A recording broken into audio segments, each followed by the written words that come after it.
नमस्कार दोस्तों, स्वागत है आपका हमारे चैनल एबीएम नर्सिंग में। तो आज का हमारा टॉपिक है nursing care plan for puerperal sepsis. तो चलिए शुरू करते हैं। सबसे पहले हम वो डॉक्यूमेंट देखते हैं जिस पे नर्सिंग केयर प्लान बनाया जाता है। यहाँ पे क्लाइंट का नाम लिखा जाता है, यहाँ पे नर्स का नाम लिखा जाता है, यहाँ पे डेट लिखी जाती है जब पेशेंट एडमिट हुआ है। तो इस टाइप का आपका नर्सिंग केयर प्लान दिखता है। हमने यहाँ पे 6 कॉलम लिए हैं, आप 4 से 5 कॉलम भी ले सकते हैं। तो सबसे पहले कॉलम में आता है असेसमेंट, जिसमें सब्जेक्टिव ऑब्जेक्टिव डेटा लिखे जाते हैं। फिर आता है नर्सिंग डायग्नोस, फिर आते हैं गोल्स, जिसमें short term long term goals लिखे जाते हैं। फिर इंटरवेंशन, रैशनल और इवैल्यूएशन आता है। हम क्या करेंगे, वन बाय वन सारे कॉलम्स को समझते चलेंगे, उनका जो भी डेटा होगा वो समझते चलेंगे। ठीक है, लास्ट में क्या करेंगे, सारे डेटा को इस टेबल में पुट कर देंगे, तो हमारा नर्सिंग केयर प्लान बनके तैयार हो जाएगा। तो उससे पहले हमने यहाँ पे क्या है, एक पेशेंट की प्रोफाइल ले लिया है जो कि हाइपोथेटिकल प्रोफाइल है।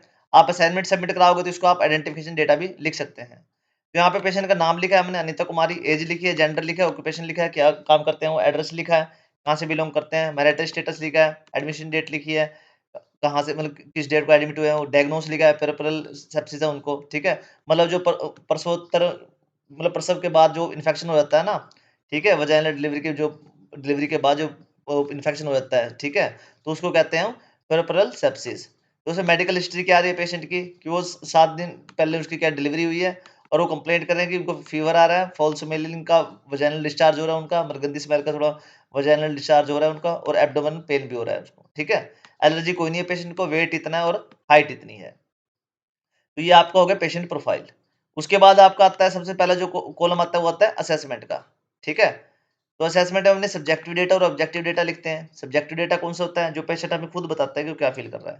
तो यहाँ पे पेशेंट बता रहा है कि उसको फीवर आ रहा है काफी, और चिल्स आ रहा है, मतलब ठंड वाला फीवर आ रहा है उसको, जड्डा सा चढ़ता है। ठीक है, और क्या है, बुखार आता है उसको, और क्या है, फाउल स्मेलिंग, गंदी स्मेलिंग का डिस्चार्ज हो रहा है वजाइना से, और क्या उनको पेन भी फील हो रहा है, कहाँ पे, लोअर एब्डोमेन में, पेट के नीचे वाले हिस्से में उनको क्या है, पेन फील हो रहा है।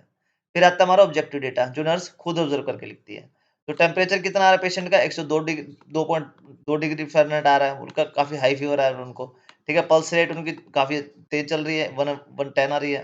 ठीक है, 110 सॉरी। ठीक है, बीपी उनका अभी थोड़ा लो ही चल रहा है।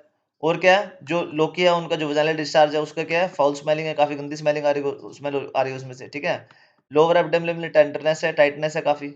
और क्या है, जो जनरल वीकनेस आती है ना पेशेंट में, वो भी है, और उनको क्या है, भूख वगैरह भी नहीं लग रही है। तो ये हो गया हमारा ऑब्जेक्टिव डेटा। ऑब्जेक्टिव डेटा और सब्जेक्टिव डेटा को मिला के बनता है हमारा नर्सिंग डायग्नोस। तो यहाँ पे क्या है, पेशेंट को सेप्सिस का रिस्क बढ़ गया है, क्योंकि जो इसका इन्फेक्शन है उसकी कॉम्प्लिकेशन ज़्यादा हो गए हैं पेशेंट को। पेशेंट को हाइपरथर्मिया भी हो रहा है, क्योंकि इन्फेक्शन फैल गया है नीचे। ठीक है, तो उनको क्या है, हाइपरथर्मिया का भी हो रहा है, काफ़ी हाई फीवर आ रहा है उनको। पेन काफ़ी तेज़ हो रहा है उनको पेट में, क्योंकि यूरिटेरियन इन्फेक्शन है उनका, इस वजह से उनको पेन भी काफ़ी हो रहा है। Risk of deficient fluid volume भी हो रहा है उनको, मतलब जो पेट का पानी, पेट सॉरी शरीर का पानी होता है ना, वो भी क्या डेफिशिएंट होता जा रहा है, फ्लूइड हो रहा है, वो डेफिशिएंट हो रहा है। क्यों हो रहा है, क्योंकि उनका एक तो बुखार है पेशेंट के, और उनका जो खाना-पीना है वो भी कम हो रहा है, इसलिए फ्लूइड वॉल्यूम क्या है, कम हो रहा है पेशेंट का। एंग्जायटी भी हो रही है पेशेंट को, क्योंकि उनकी माता की हेल्थ को लेके, ठीक है, और न्यूबॉर्न बेबी के केयर को लेके, क्योंकि केयर करनी पड़ती है ना बेबी की, उसको लेके पेशेंट में क्या है, एंग्जायटी भी है। फिर आते हैं हमारे गोल्स। अब गोल्स में हम लिखते हैं शॉर्ट टर्म गोल्स और long term goals. Short term goals कौन से होते हैं, कि पेशेंट क्या का जो टेम्परेचर है, सबसे पहले तो 48 आवर्स के अंदर ना, 2 दिनों के अंदर वो क्या है, रिड्यूस करना है, नॉर्मल रेंज में लाना है। फिर क्या है, दूसरा हमारा गोल क्या है शॉर्ट टर्म में, हमने क्या करा, पेशेंट को मेडिकेशन के साथ ना रिलीफ देना है, कंफर्ट देना है। ठीक है, फिर हमारे क्या, हमने लॉन्ग टर्म गोल बनाए हैं, तो पेशेंट क्या है, रिकवर कर जाएगा बिना किसी डेवलपिंग सिस्टमैटिक सेप्सिस के, मतलब उनको कोई सिस्टमैटिक सेप्सिस नहीं होएगा, डेवलप नहीं होएगा, वो पहले ही क्या करेंगे, रिकवर कर जाएंगे। फिर आता है हमारा कि पेशेंट क्या करेगा, दोबारा स्ट्रेन को जो स्ट्रेंथ उनकी गेन कर लेगा उनको। ठीक है, और केयर फॉर हर न्यूबॉर्न, और अपने बच्चे की क्या हो, केयर कर पाएंगे आराम से। फिर आता है हमारा इंटरवेंशन। इंटरवेंशन क्या होता है, जो भी हमारे अभी हमने इम्प्लीमेंटेशन और प्लानिंग करनी है ना, वो इंटरवेंशन में लिखा जाता है। तो हम क्या करना है, जो माता है उनके वाइटल साइंस को बार बार क्या मॉनिटर करते रहना है, खासकर उनके टेम्परेचर और पल्स को, क्योंकि वो ज़्यादा आ रहे हैं उनके। एडमिनिस्ट्रेट करना है उनको, एंटीबायोटिक्स वगैरह देनी है, ठीक है, और एंटीपायरेटिक्स देनी है उनको। और क्या करना है, जैसे मैंने डॉक्टर ने बताया वैसे देनी है। प्रोवाइड करना उनका पेरिनियल जो केयर होती है ना, ठीक है, जननांगों की जो केयर होती है, साफ सफाई होती है, और स्ट्रिक्ट एसेप्टिक टेक्निक है जो सी, वो क्या करना है, उनको प्रोवाइड करनी है पेशेंट को। एनकरेज करना उनको ओरल फ्लूइड लेने के लिए, ठीक है, मुँह से जितना ज़्यादा पानी वगैरह, नारियल पानी, जूस वगैरह पी सको, उनके लिए एनकरेज करना है। और आईवी फ्लूइड्स के लिए भी तैयार ही रहना है, ठीक है, ग्लूकोज़ वगैरह ले में भी जो फ्लूइड दिया जाता है उसके लिए भी तैयार रहना है, अगर डॉक्टर ऑर्डर करता है तो। मॉनिटर करना है लोकिया को, ठीक है, जो मतलब वजाइनल डिस्चार्ज हो रहा है ना उसका अमाउंट कितना आ रहा है, ओडूर कैसे, कलर कैसे, उसको क्या मॉनिटर करना है, और कोई भी चेंज आता है तो उसको रिपोर्ट करनी है। प्रोवाइड करना है पेशेंट को रेस्ट करने के लिए और एडुकेट न्यूट्रिशन के लिए कि उनको प्रॉपर न्यूट्रिशन लेना, हाई प्रोटीन और विटामिन रिच डाइट उनको लेनी है। एजुकेट करना है पेशेंट और उसकी फैमिली को कि हाइजीन कैसे रखना है आपने और इन्फेक्शन का प्रिवेंशन कैसे करना है कि ज़्यादा इन्फेक्शन ना फैले। फिर आते हैं हमारे रैशनल्स, जो भी हमने इंटरवेंशन किए वो क्यों किए वो रैशनल में लिखे जाते हैं। तो मॉनिटरिंग कर रहे हैं बार-बार ताकि जो कोई भी इन्फेक्शन है वो वर्स ना हो पाए, और जो सेप्टिकेमिया है ना वो उसको पहले से हम डिटेक्ट कर पाएँ, अर्ली डिटेक्ट कर पाएँ। एंटीबायोटिक्स और एंटीपायरेटिक्स दे रहे हैं उसको, पेशेंट को, ताकि उसको इन्फेक्शन क्या है उसको ट्रीटमेंट मिले इन्फेक्शन को, और जो उसका फीवर क्या है वो रिड्यूस हो पाए। असेप्टिव केयर दे रहे हैं ताकि जो इन्फेक्शन है वो स्प्रेड ना हो पाए ज़्यादा। फ्लूइड दे रहे हैं, पेशेंट देने की तैयारी कर रहे हैं, ज़्यादा से ज़्यादा फ्लूइड देने के लिए कह रहे हैं, जब तो जो पेशेंट को डिहाइड्रेशन हो रहा है वो प्रिवेंट हो सके, और जो टॉक्सिन्स है ना वो एलिमिनेट होके बाहर निकल सके शरीर से।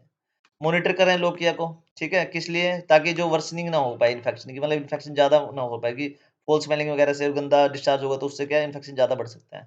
न्यूट्रिशन दे रहे हैं पेशेंट को ताकि जो उनका इम्यून रिस्पॉन्स है वो एनहांस हो सके और उनकी हीलिंग में भी ज़्यादा मतलब बढ़ोतरी मिले। एंश्योर कर रहे हैं पेशेंट को, एजुकेशन दे रहे हैं उसकी ताकि उसका प्रिवेंशन ऑफ रिकरेंस हो उनका, ठीक है, मतलब बार-बार ये चीज़ उनको फेस ना करनी पड़े, इसलिए उनको क्या है एजुकेशन भी दे रहे हैं। फिर आता है एट द एंड हमारा क्या आता है इवैल्यूएशन। इवैल्यूएशन में हम क्या लिखते हैं, जो भी हमने ट्रीटमेंट दिया उसका क्या रिजल्ट आया, ये हम इवैल्यूएशन में लिखते हैं। तो पेशेंट का फीवर क्या है, वो डिक्रीज हो गया है आफ्टर ट्रीटमेंट, ट्रीटमेंट के बाद उनका पेशेंट का क्या है, जो बुखार है वो कम हो गया बिल्कुल। पेशेंट क्या है रिड्यूस, जो पेन क्या है रिड्यूस हो गया, सॉरी, हाँ, पेन रिड्यूस हो गया है, और जो पेशेंट क्या कर रहा है, रिपोर्ट कर रहा है कि उनको अब काफी आराम मिल गया है। लोकिया का है बिल्कुल नॉर्मल हो गया वो, और ओडूर फ्री हो गया, उसमें सब कोई स्मेल नहीं आ रही है। पेशेंट क्या है टॉलरेट कर पा रहा है फ्रूट्स को, छोटा-मोटा नारियल पानी, जूस वगैरह को टॉलरेट कर पा रहा है और उसकी एनर्जी वापस आ रही है। पेशेंट और फैमिली क्या है डेमोंस्ट्रेट कर पा रहे हैं कि उसका इन्फेक्शन प्रिवेंशन कैसे करना है, ये समझ पा रहे हैं और वो बता भी पा रहे हैं। तो हमने जो भी अब डेटा समझा था वो सारा क्या करा है, इनको लास्ट में इस टेबल में क्या करा, पुट कर दिया एक 1 बाय 1 कॉलम करके, ठीक है? तो ये हमारा प्रेपरल जो सेप्सिस होता है ना उसके लिए क्या है, हमारा नर्सिंग केयर प्लान बनके तैयार हो चुका है। तो अगर किसी को इसकी पीपीटी या पीडीएफ चाहिए तो आप मेरे को कमेंट करके बता सकते हैं। तो ओके बच्चों, thanks for watching, please like share and subscribe ABM nursing. अगर आपको टॉपिक में कोई डाउट है तो प्लीज कमेंट करके पूछें। अगर किसी और टॉपिक पे आपको एनसीपी बनवाना है तो वो भी आप कमेंट करके बोल सकते हैं। थैंक यू बच्चों।